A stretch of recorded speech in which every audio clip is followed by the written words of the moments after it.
뉴욕 증시 화요일장이 조금 전에 마감이 됐습니다. 사실 출발은 굉장히 가파른 하락세로 시작을 했거든요. 지정학적 위기가 다시금 부각이 되면서 하방 압력을 크게 받았던 건데 장 마감 상황을 보니까 그래도 낙폭을 꽤 줄였고 혼조세로 마감을 하는 결과를 나타냈습니다. 패닉 셀링이라기보다는 그간 많이 올랐기 때문에 차익 실현 물량이 좀 나온 것 같다라는 이야기도 들리더라고요. 네, 이번 전쟁이 하나의 트리거 포인트가 되어주는 것 같지만 그래도 시장은 나름 차분하게 잘 대응을 해가고 있는 모습입니다. 연말 그리고 내년까지의 전망이 여전히 밝은 만큼 큰 리스크에도 많은 변동성은 보여주고 있지는 않은 모습인데요. 해당 사태로 인해서 간밤 뉴욕 증시 어떤 변동성을 보였는지 그 이슈들과 시그널 하나씩 포착해 보도록 하겠습니다. 간밤 뉴욕 증시 상황 확인해 볼까요? 네, 장 초반에는 하락 출발했지만 3대 주요 지수 혼조세로 마감을 했습니다. S&P 500 지수와 나스닥 지수가 상승 반전하면서 이뤄낸 결과인데요. 다우존스는 상승 반전에 이르기는 못했습니다. 0.28%가량 내림세로 마감을 했고요. 나스닥 지수 한번 볼까요? 장 초반 이렇게 하락 출발했지만 결국에는 낙폭을 다 회복하면서 오히려 1%가량의 오름세로 장을 마쳤습니다. S&P 500 지수도 마찬가지로 우상향 곡선을 그렸습니다. 이 아래에서 저 위까지 0.36% 상승으로 지금 화요일장 마무리를 짓고 있습니다. 이날에 그러면 어떤 이슈들이 있었는지 한번 조목조목 따져보도록 하겠습니다. 지정학적 위기가 불거진 건 러시아가 말하길 우크라이나가 미국의 미사일로 본토를 공격했다라는 이야기가 들려오면서 좀 하방 압력을 더 크게 받은 경향이 있었는데요. 사실 이전에 푸틴 러시아 대통령이 핵 공격 가능 범위를 넓힌 핵무기 사용 규정 개정안에 공식 서명을 했습니다. 말이 조금 어려워서 풀어봤습니다. 결국에는 우크라이나와 미국에 대한 동시 핵 보복 가능성을 넓혔다라는 겁니다. 핵 공격 가능성에 안 그래도 시장이 좀 불안했었는데 우크라이나가 여기에 대해서 미국의 미사일로 러시아 본토를 공격하자 좀 위험에 대한 그런 심리들이 시장에 조금 더 가해졌다라는 분석입니다. 하지만 낙폭을 대부분 회복한 지수들이 있듯이 트루이스트 최고 투자 전문가는요. 지정학적 이슈들은 분명 리스크지만 패닉 셀링은 보이지 않는다라면서 최근 상승에 따른 차익 실현이라고 볼 수 있다라는 이야기를 남기는 모습이었습니다. 그렇다면 지금 아무래도 지정학적 위기가 좀 고조된 만큼 변동성 지수 그리고 공포와 탐욕 지수 살펴봐야 될 것 같은데요. 빅스 지수부터 보시죠. 일명 시장의 공포 정도를 나타내는 공포 지수라고 불리기도 하는데요. 5일 차트가 되겠습니다. 하루 동안에 9.5% 상승하면서 16 수준으로 올라오긴 했지만 정말 장 초반에 급등했던 것에 비하면 나름 차분하게 그래도 대응한 시장이 아닐까라는 생각이 들고요. 러시아의 핵 공격 가능성 그리고 우크라이나의 러시아 본토 타격이 있기 전과 비슷한 수준이다라고도 볼 수 있을 것 같습니다. 공포와 탐욕 지수도 한번 보시죠.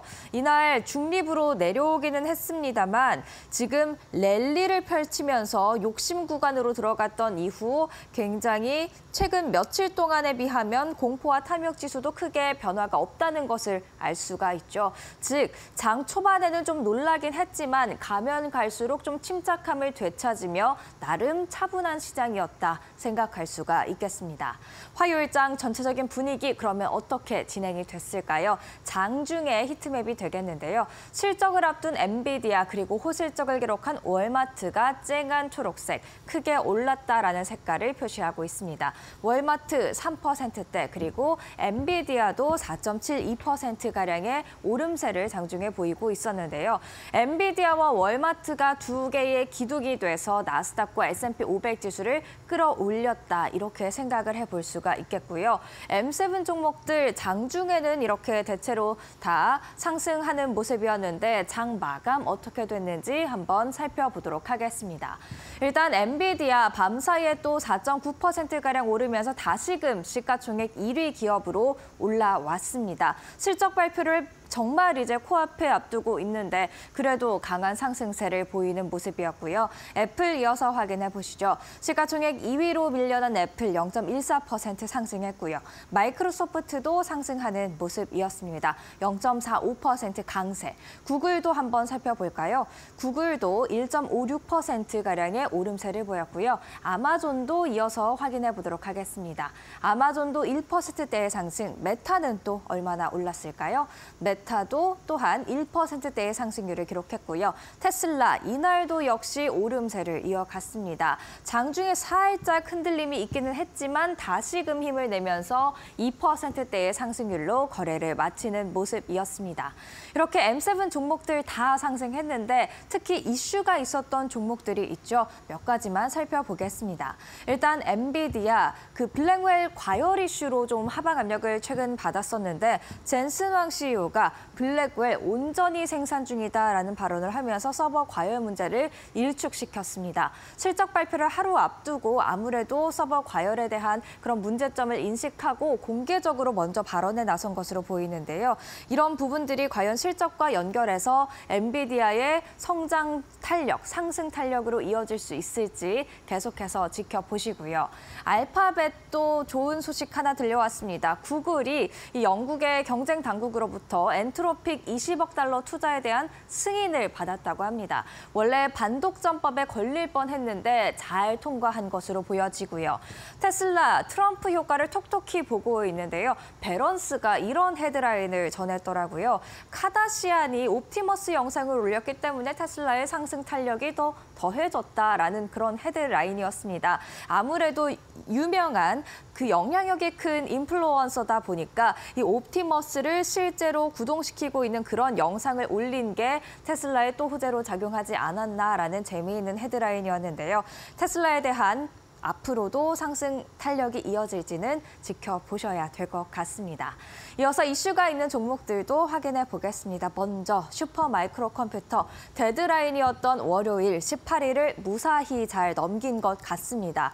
일단 BDO를 새해 감사로 선임을 했다라는 소식을 전했고요. 그리고 이에 대해서 나스닥의 규정을 어떻게 이행할 것인지, 어떻게 준수할 것인지에 대한 계획서도 제출을 했다고 합니다. 이렇게 됐다고 해서 상장 폐지 위험이 아예 사라진 건 아닙니다. 이 계획서를 지금 나스닥이 승인을 해줘야만 상장 폐지 위기를 넘기는 것이기 때문에 아직까지는 계속해서 지켜볼 필요가 있을 것 같습니다. 월마트 호실적을 기록을 했고요. 그리고 가이던스까지도 좋았습니다. 식료품 외의 제품 판매도 증가했다고 하고요. 이커머스 성장도 좋았다고 합니다. 마지막으로 크래프트 하인즈는 하락하는 모습이었는데요. 파이퍼 샌들러가 투자 의견 한 단계 하향 조정했고요. 매출 감소가 여전하고 그리고 보건복지부 장관 지명자죠. 로버트 케네디 주니어에 대한 리스크도 있다라는 이야기를 하면서 주가 좀 내려오는 모습이었습니다. 그렇다면 주가 흐름도 당연히 살펴봐야겠죠. 슈퍼 마이크로 컴퓨터 일단 한번 살아나면서 31%가량의 강한 상승세 보이고 있는데요. 장 마감 후에는 조금의 차익 실현 움직임이 나타나는 것 같습니다. 2%가량 시간외 거래에서 내림세를 보이고 있습니다. 이어서 월마트도 살펴보도록 하죠.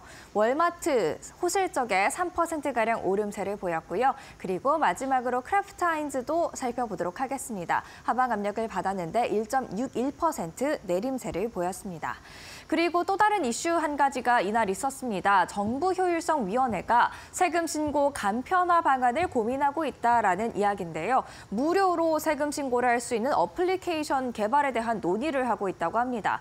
이에 따라서 어떤 결과가 있을 수 있냐? 지금 세금 신고 서비스를 제공하는 기업들의 경우 매출이 상당 부분 날아갈 수 있는 위기에 처한 건데요. 하지만 블룸버그 인텔리전스가 보도를 하길 국세청이 해당 시스템을 잘 만들고 유지를 해 나갈 수 있는 인력 자원이나 기타 자원들이 충분한지에 대해서는 의문이다라는 여지를 남겼습니다. 하지만 일단 매출에 대한 부정적인 우려가 작용을 하면서 세금 신고 서비스를 제공하고 있는 기업들의 주가 큰 하방 압력을 받았는데요. H&R 블록 8% 이상 하락했고요. 인투이트도 크게 하락을 했습니다. 인투이트도 5%대의 하락률을 기록하는 모습이었습니다.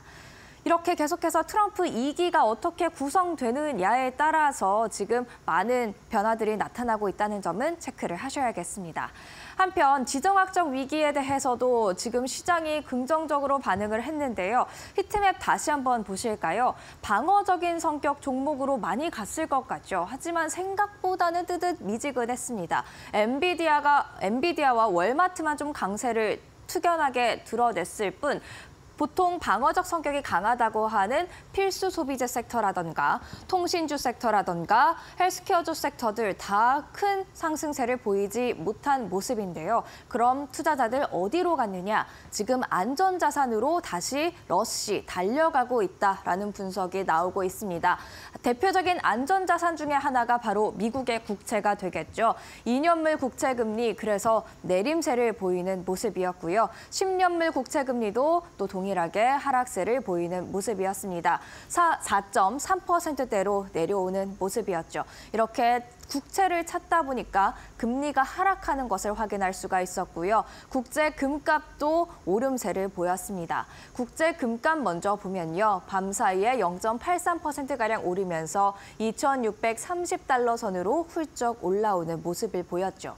그렇다면 WTI 어떻게 움직였을까요? WTI는 상대적으로 큰 움직임은 보이지 않았습니다만 밤 사이에 일단 0.3% 가까운 상승률을 기록하는 모습이었습니다. 이렇게 뉴욕 증시 화요일장 정리했습니다.